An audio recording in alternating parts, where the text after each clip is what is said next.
யாருக்கு ஓட்டு போட்ட? உனக்கு தானே போட்டேன். உண்மையை சொல்லு. சத்தியமா உனக்கு தானே போட்டேன். அந்த ஆள்கிட்ட என்ன சொன்ன? அவனுக்கு போட்டேன்னு சொன்னேன். ஏன்ட்ட என்ன சொன்ன? உனக்கு போட்டேன்னு சொன்னேன். இதுல எதுல உண்மை? ரெண்டும் உண்மைதானே. என்னடா சொல்ற? அண்ணே, அவர்கிட்ட வாங்கின காசுக்கு ஏணி சின்னத்துல ஒரு குத்து, உங்ககிட்ட வாங்கின காசுக்கு தென்னை மரம் சின்னத்துல ஒரு குத்து. ஆக மொத்தம் 2 குத்து. 2 குத்துனே. மூணாவது குத்து நான் குத்தவா? குத்துனே, உன் கையை தாராளமா குத்துனேன். எல்லா கட்சிக்காரும் காசு வாங்குறது, எல்லா கட்சியிலும் போறது. ஐயோ, பகை இல்லாம போறீங்களா?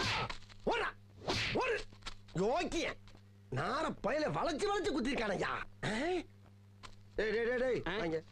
ஆமா, நீ யாருக்கு ஓட்டு போட்ட? உன் சின்ன தென்னை மரத்துக்கு தானே போட்டிருக்கேன். உண்மையை சொல்றா? என் ஆத்தா சத்தியமா தென்னை மரத்துக்கு தானே போட்டேன். வேணாண்டா. அட என் பொண்டாடி சத்தியமா தென்னை மரத்துக்கு தானே போட்டேன். நான் ஏற்கனவே வந்து போயிருக்கேன்டா. அட என்னென்ன நீங்க, என் புள்ள சத்தியமா தென்னை மரத்துக்கு தானே போட்டேன். எனக்கு நம்பிக்கை இல்ல. நீ இப்படி நம்பிக்கை இல்லைன்னு சொல்லுவேன்னு தெரிஞ்சுதான் நான் ஓட்டு போட்ட சீட்டையே கையில கொண்டு வந்திருக்கேன். ஓட்டு போட்ட சீட்டியா? பின்ன என்ன, இங்க பாருங்கண்ணே, தென்னை மரத்துல போட்டுருக்கேன்னா